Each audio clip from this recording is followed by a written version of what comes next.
Hello बच्चों, कैसे हैं आप सभी। मुझे आशा है आप सभी अच्छे और प्रसन्न होंगे। चलिए आज हम पढ़ते हैं पाठ 5 डॉक्टर मुत्तुलक्ष्मी रेड्डी। करते हैं इस पाठ की शुरुआत। चलिए जानते हैं इस पाठ के कुछ विषयों के बारे में, जैसे प्राचीन समय से लेकर अब तक की महिलाओं की स्थिति में क्या बदलाव आया है। दूसरा है कुछ सफल भारतीय महिलाओं और उनके कार्य क्षेत्र की चर्चा करें। ठीक है, चलिए अब हम पढ़ते हैं बच्चों इस पाठ का परिचय।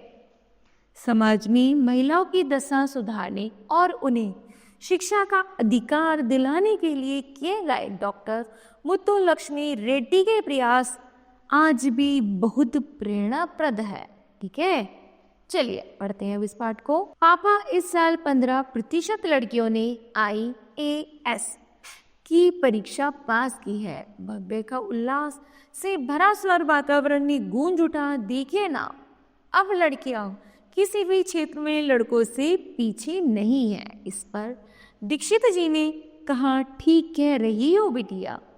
क्या तुम जानती हो लड़कियों ने समाज में यह स्थान प्राप्त करने के लिए किन किन कठिनाइयों का सामना किया है। भव्य की प्रश्न सूचक दृष्टि देखकर उसके पिता ने कहा, आज से लगभग 100 वर्ष पहले महिलाओं के लिए सामान्य पढ़ाई लिखाई भी आसान नहीं थी। सुनो, मैं तुम्हें चिकित्सा के क्षेत्र में स्नातक की उपाधि पाने वाली पहली भारतीय महिला डॉक्टर मुत्तुलक्ष्मी रेड्डी के जीवन के बारे में बताता हूँ। 30 जुलाई 1886 को तमिलनाडु की रियासत पुदुकोट्टई में जन्मी मुत्तुलक्ष्मी उन भारतीय नारियों में से एक है जिन्होंने अपनी इच्छा शक्ति और दृढ़ निश्चय से इतिहास में अपने लिए विशेष स्थान बनाया। 9-10 वर्ष की आयु में ही दमा जैसी बीमारी से ग्रस्त हो जाने पर भी उन्होंने हिम्मत नहीं हारी। यह वह समय था जब लड़कियों को पढ़ाने का चलन नहीं था। मुत्तुलक्ष्मी के पिता महाराजा कॉलेज के प्राचार्य थे। वे विद्वान व्यक्ति थे। जब पुदुकोट्टई के दीवान साहब ने लड़कियों की शिक्षा के लिए प्राथमिक पाठशाला की स्थापना की तो मुत्तुलक्ष्मी को पर देवा वाली गाड़ी में बैठकर पाठशाला जाने की अनुमति मिल गई। यद्यपि छात्राओं को छात्रवृत्ति का लालच दिया गया, परंतु बहुत कम बालिकाओं को पाठशाला आने के लिए प्रेरित किया जा सका। स्वयं मुत्तुलक्ष्मी के पिता ने उसके अध्यापक से कहा था, मैं चाहता हूं कि मेरी बच्ची धोबी और दूध का हिसाब लिखने लायक पढ़ लिख जाए। उस समय लड़कियों को अंग्रेजी बिल्कुल नहीं पढ़ाई जाती थी। अध्यापक महोदय ने मुत्तुलक्ष्मी की प्रतिभा को पहचाना और अपने शिष्य को फर्स्ट स्टैंडर्ड तक अंग्रेजी पढ़ा दी। मुत्तुलक्ष्मी के पिता दृढ़ चरित्र, अनुशासन प्रिय होने के साथ ही स्वतंत्र विचारों के व्यक्ति थे। पुत्री की प्रतिभा को पहचान कर उन्होंने उसे आगे पढ़ने को प्रेरित किया। उस दौर में मैट्रिक्स की परीक्षा बहुत कठिन होती थी। जिस वर्ष मुत्तुलक्ष्मी ने मैट्रिक की परीक्षा दी, 100 में से केवल 10 छात्र परीक्षा में उत्तीर्ण हुए। मुत्तुलक्ष्मी उनमें अकेली लड़की थी। इंटरमीडिएट की परीक्षा पास करने के पश्चात भी आगे पढ़ना चाहती थी, परंतु दमा रोग का प्रकोप बढ़ गया। अस्वस्थता के कारण उन्हें 1 वर्ष के लिए पढ़ाई छोड़नी पड़ी। वर्ष 1907 में पुदुकोट्टई के महाराजा ने मद्रास मेडिकल कॉलेज में मुत्तु को प्रवेश दिलाने के लिए न केवल संतुष्टि की बल्कि आर्थिक सहायता देने का आश्वासन भी दिया। बीमारी के कारण मुत्तुलक्ष्मी रात रात भर जागती। परिवार वाले पढ़ाई की ओर उन्हें हतोत्साहित करते थे, परंतु मुत्तुलक्ष्मी के अच्छे परीक्षाफल ने सबका मुंह बंद कर दिया था।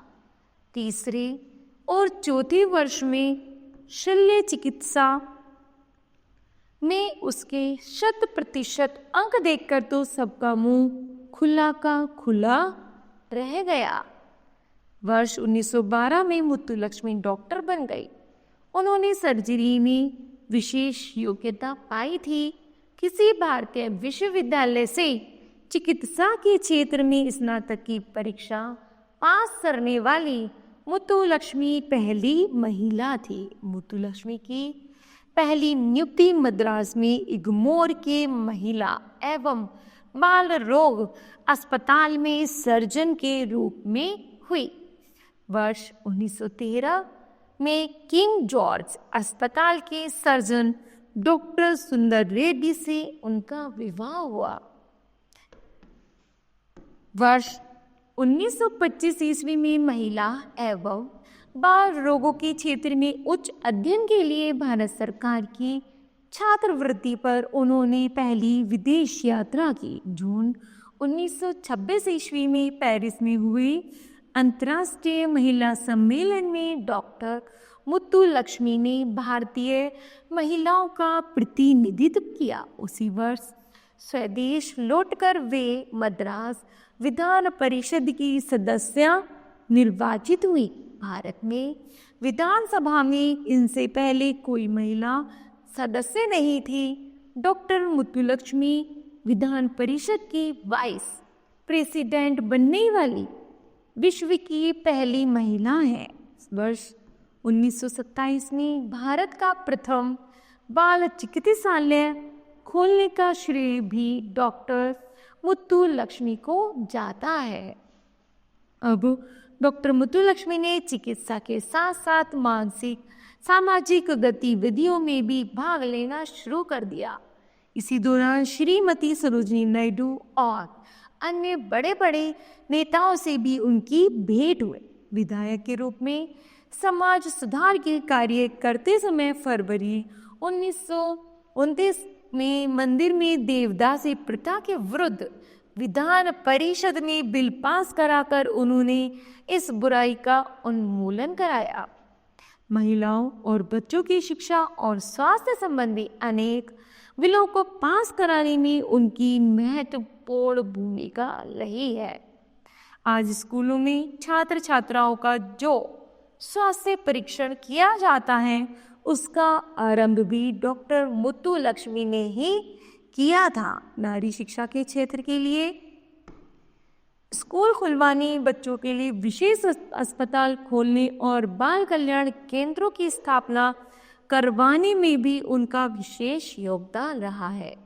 वर्ष 1930 ईस्वी में बाई होम जैसी ख्याति प्राप्त संस्था की स्थापना का श्रेय भी डॉक्टर मुत्तुलक्ष्मी को है। यह संस्था अनाथ बच्चों और बेसहारा बालिकाओं की देखभाल करती है। डॉक्टर मुत्तुलक्ष्मी ने लंदन में वर्ष 1929 में हुए गोलमेज सम्मेलन में भाग लिया था।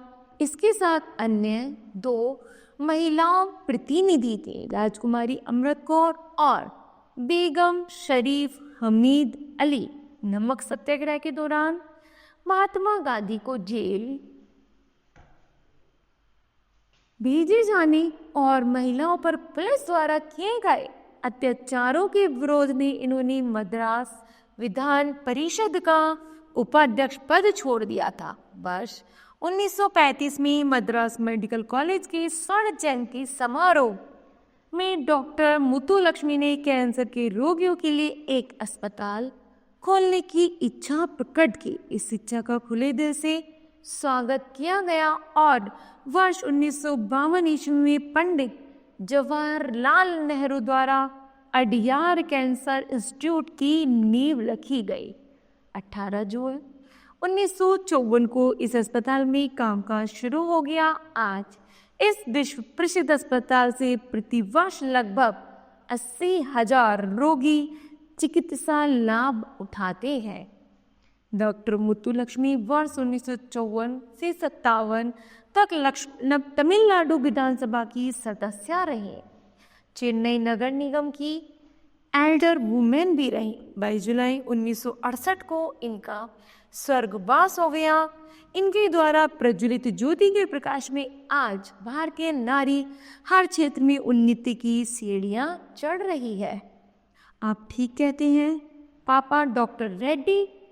जैसी महिलाएं सदा हमारे लिए प्रेरणा का स्रोत रहेंगी। कुछ सोचते हुए भव्या ने कहा, आओ फिर से दिया जलाए, आओ फिर से दिया जलाए। भरी दोपहरी में अंधियारा, सूरज परछाई से हारा। अंतरतम का नहीं निचोड़े, बुझी हुई बाती सुलझाए। आओ फिर से दिया जलाए। हम पड़ाव को समझे मंजिल, लक्ष्य हुए आंखों से ओझल। वर्तमान के मोह जाल में आने वाला कल न बुनाए। आओ फिर से दिया जलाए। आहुति बाकी यज्ञ अधूरा, अपनों के विघ्नों ने घेरा। अंतिम जय का वज्र बनाने नव दधीची हड्डियां गलाए। आओ फिर से दिया जलाए। ठीक है, इस तरह बच्चों यह पंक्तियों को भ्रम देते हुए यह पाठ पूरा होता है।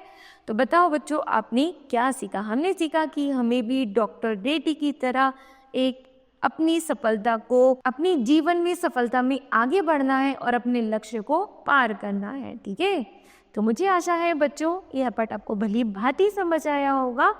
धन्यवाद।